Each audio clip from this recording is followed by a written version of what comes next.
Então, pessoal, vamos voltar a fazer vídeo em 2023? Já que a gente está sumido aí, tem muitos meses que a gente não faz. A primeira pergunta que nós temos que fazer nesse ano é: o que será do governo Lula? Afinal de contas, foi ele que foi eleito. Ele que ganhou a eleição, uma margem pequena de votos, mas ganhou. Essas são as regras, certo? De outro lado, tinha o Bolsonaro. Você não tinha muito para onde escapar, é ou não é? A população resolveu colocar os dois no segundo turno. Tinham candidatos muito melhores, né?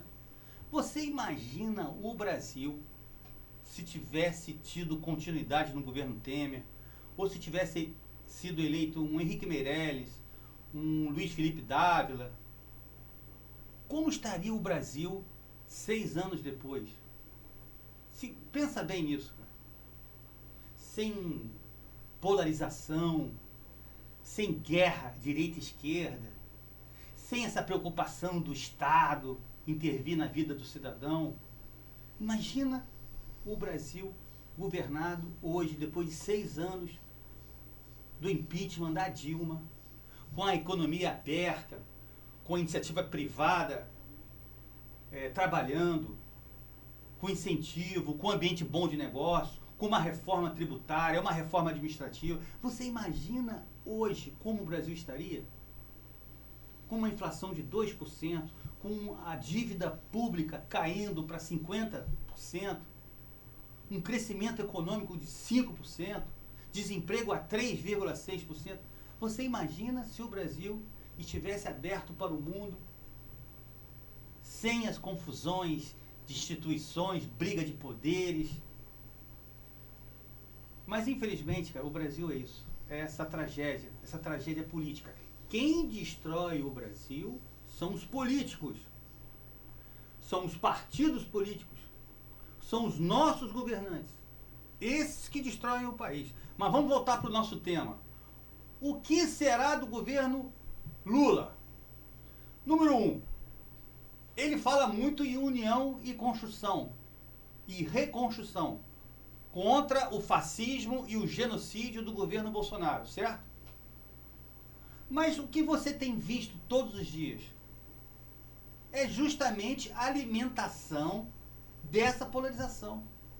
Não tem um dia que o Lula não vá na televisão criar intriga com o governo anterior. Então esse discurso de união e reconstrução não está sendo colocado em prática. Porque ele faz questão de fazer a sua diferença para o governo anterior e criar essa incompatibilidade com o apoio de parte da imprensa que fica estimulando isso para vender jornal.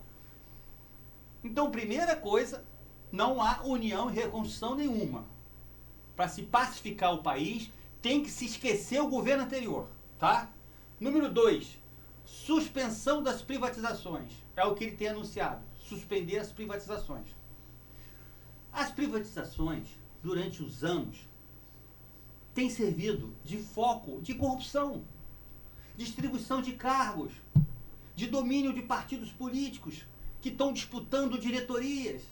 Agora, nesse momento, nesse minuto, os partidos estão brigando pelas diretorias da Petrobras, pelos bancos públicos. Uma guerra para conseguir cargos. Você acha que as empresas privadas, as empresas estatais, elas vão ter lucro ou vão voltar a ter prejuízo como tinham antes? A corrupção vai voltar ou não vai voltar? Elas vão ser eficientes ou ineficientes? Se o governo quer suspender as privatizações, evidentemente que esse loteamento de cargos com os partidos políticos não vai dar certo. Você vai entregar uma diretoria, uma estatal para um governante, para um político? É evidente que ele está ali para se favorecer financeiramente da empresa. Então, o melhor caminho são as privatizações, voltar às privatizações, para que elas sejam mais eficientes, mais enxutas, mais competitivas. Número 3, alteração das leis das estatais. O governo quer alterar a lei das estatais, que foi aprovada no governo Temer, para justamente colocar esses políticos, porque pelas regras atuais, eles não podem fazer esse loteamento. E eles vão acabar com a lei das estatais. Número 4, suspensão das concessões de infraestrutura. As concessões de infraestrutura é um caminho para a gente modernizar a infraestrutura brasileira, os portos, nossos aeroportos, nossas rodovias. Tanto investimento que a gente precisa, é um capital que vem de fora, capital estrangeiro, principalmente de fundos de pensão, que precisam fazer investimento de longo prazo para as aposentadorias dos seus funcionários, dos seus associados e tudo mais. É um foco de investimento excelente. O Brasil pode atrair US$ 1,5 trilhão de dólares em infraestrutura, porque nossa infraestrutura é muito precária. O governo está quebrado, tem uma dívida pública de quase 6 trilhões de reais. Nós temos déficit público todos os anos. Como é que a gente vai financiar nossas obras de infraestrutura com o governo do Estado? Me explica. Sem aumentar nossa dívida, sem causar inflação, sem aumentar nossos juros. Então, suspender a participação da iniciativa privada e principalmente das empresas estrangeiras para investir no Brasil é um erro gravíssimo que esse governo está fazendo. Ah, nós estamos entregando o Brasil para os chineses, para os americanos. Eles vão pegar, como o Paulo Guedes fala, eles vão pegar uma ferrovia, botar nas costas e vão levar para casa? Eles vão pegar nossos portos, amarrar e puxar no navio? Isso é emprego, é investimento, é crescimento econômico, é desenvolvimento para o país. E isso vai ser suspenso. Se o PT fizer concessões de infraestrutura, vai ser uma revolução.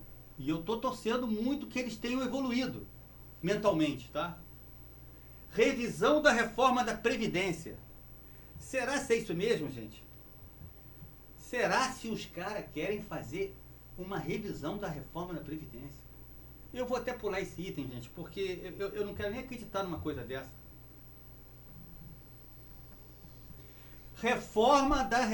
Reforma trabalhista. Querem rever a reforma trabalhista.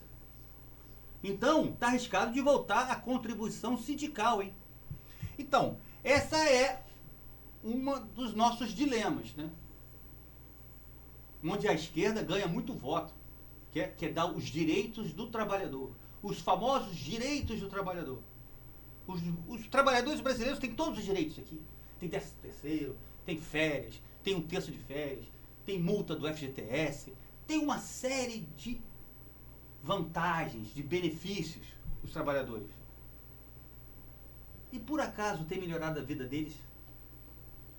Tem melhorado a renda deles? O poder aquisitivo? Tem diminuído o desemprego?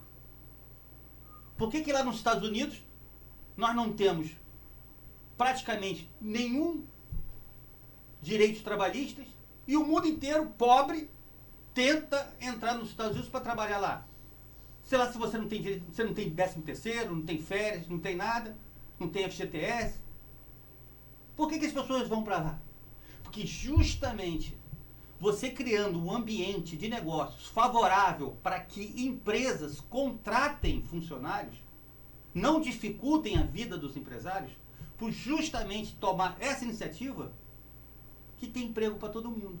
Na hora que você cria uma série de dificuldades, uma série de obstáculos, leis, portarias, impostos, você para contratar um funcionário no Brasil, você tem que reservar 120% a mais de carga tributária, fora a burocracia. Então, evidentemente, que esses direitos, os famosos direitos trabalhistas, eles prejudicam o trabalhador. Porque enquanto a gente tiver essa massa de desempregados, não vai melhorar a vida do assalariado, do cara que está contratado. Nós temos que pensar nos desempregados e não nos que estão empregados. Quando a gente acabar, enxugar os desempregados, quando o patrão, o empresário, quiser contratar alguém e ele vê que não tem ninguém desempregado, ele vai ter que pagar um salário maior, oferecer algo melhor, uma aposentadoria, uma contribuição da aposentadoria, oferecer umas férias, um 13º, um benefício qualquer, para ele sair de uma outra empresa e trabalhar na dele. Enquanto tiver 8 milhões de desempregados, isso não vai acontecer nunca. Então, voltar ao crescimento econômico é ultra necessário para a gente enxugar o desemprego e melhorar o salário da classe trabalhadora. E qual é um caminho? Facilitar a mão de obra, a contratação de mão de obra. E parar com esse negócio de que o empresário, ele é o inimigo do trabalhador, que todo empresário é rico. 80% dos empresários brasileiros tiram 3 salários mínimos de prolabore. Ele tem de 1 a 3 funcionários no máximo, que ganham um pouco menos do que ele. A maioria dos empresários brasileiros estão abaixo da classe média, bem abaixo da classe média. Esse empresário rico que a gente associa, né, como o cara mais rico, isso é 1% da população brasileira. Entende? Aí não pode o Lula ficar condenando os empresários, jogando os empresários contra os trabalhadores, e lá no Mercosul ele não quer baixar as tarifas alfandegárias para justamente proteger esses empresários. Isso é uma incoerência, é ou não é? Inchaço da máquina pública, 37 ministérios. Quanto mais você gasta dinheiro com a sua máquina pública, não vai faltar dinheiro para educação, para saúde? Não vai diminuir o nosso superávit primário? Não vai sobrar dinheiro para a gente pagar nossa dívida e diminuir nossa inflação, nossos juros? Quanto mais o governo gasta, não é mais burocracia? Não é mais corrupção? Então, nós criamos 37 ministérios. É o caminho inverso que a gente está tomando. A gente não aprende com os erros do passado. Número 8. Suspensão da reforma administrativa. O governo já declarou que não vai encaminhar a reforma administrativa. Por quê? Porque o PT, ele é um partido que ele é dominado pelo corporativismo. O corporativismo dos servidores públicos. E principalmente dos servidores públicos que ganham 30 mil por mês, 28 mil por mês, 26 mil por mês, que é o Ministério Público, que é o Poder Judiciário, que é a Receita Federal, que é os procuradores, os promotores, os altos funcionários públicos do Poder Executivo, do Legislativo. Essas corporações de altos funcionários é que corroem a nossa Previdência, que levam todo o nosso dinheiro da Previdência. Quando eles falam que não vão fazer a reforma administrativa, é para não prejudicar essa gente. Porque o funcionário público, o gari, o professor, o policial, a enfermeira, que ganha uma miséria, eles não são lembrados, não. Se eles gostam tanto de igualdade social, por que eles não fazem uma igualdade salarial entre os próprios funcionários públicos? Tira dinheiro que eles ganham 30 mil, 50 mil e transfere para os nossos garis, nossas enfermeiras, os nossos policiais, nossos professores. A reforma administrativa é justamente para diminuir esses altos salários do alto funcionalismo público e acabar com seus privilégios, seus benefícios, que além de ganhar uma fortuna, eles têm auxílio moradia, plano de saúde pago, combustível, paga a escola dos filhos, 2 meses de férias e por aí vai. A reforma administrativa é para cortar esses privilégios, controlar os concursos públicos, é diminuir o gasto da máquina pública, fortalecimento dos bancos públicos. Ele já falou que vai reforçar os bancos públicos. Caixa Econômica Federal, Banco do Brasil, BNDES. O BNDES vai voltar a financiar obras de infraestrutura nos países amigos da América Latina. Não satisfeito com o calote que nós levamos de Cuba, Venezuela, Argentina, vai emprestar o dinheiro para eles de novo.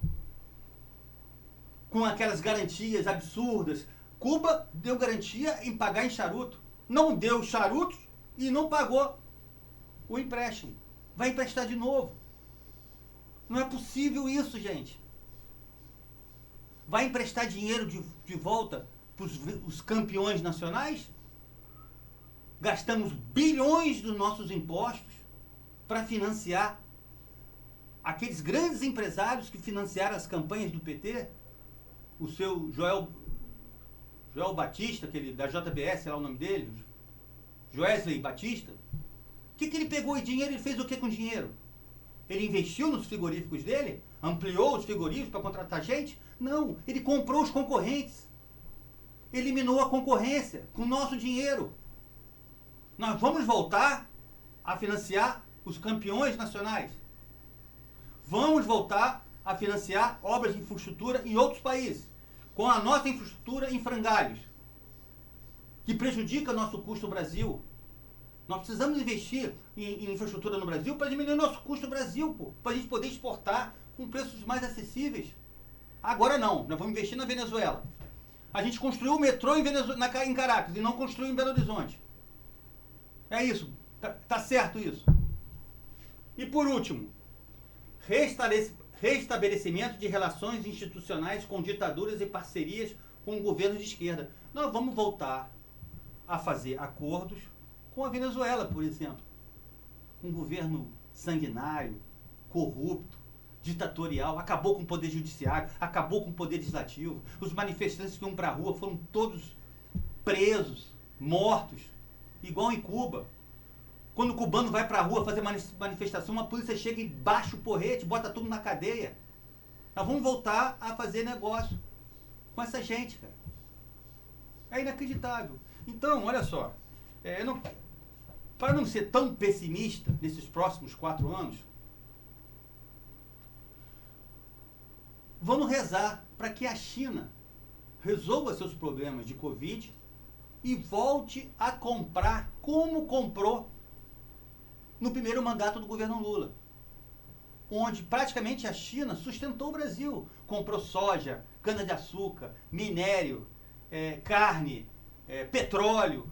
Foi uma enxurrada de dólares no Brasil que fez o governo do Lula bombar e ficou essa fama aí de que é um bom administrador. Mas não houve boa administração nenhuma, porque ele não fez reforma nenhuma, ele não cortou gastos nenhum, ele não pagou a dívida interna. E pegou o dinheiro e fez a farra aí em todo mundo. Mas pelo menos manteve o tripé macroeconômico do governo anterior, do Fernando Henrique Cardoso. Manteve liberais no governo, que foi uma virtude dele, e que ele pôde fazer um bom governo. Mas depois da marolinha, depois da crise internacional de 2008, ele virou e botou lá o famoso nova matriz econômica, com a senhora Dilma Rousseff, com o seu Guido Mantega, e destruiu as contas públicas, que foi a tragédia do governo Dilma. 7% de déficit em 2 anos, desemprego, inflação, juros. Perdemos nossa nota de ranking de investimento. E nós, em vez de a gente voltar naquele primeiro período onde ele foi muito bem, ele quer voltar para o período da Dilma, que foi péssimo. Ele está optando justamente pelo pior. Então, nós só temos uma saída. É a China voltar a comprar fortemente do Brasil. Eu vou encerrar o vídeo aqui e pode ficar tranquilo. Vamos fazer mais vídeo, hein?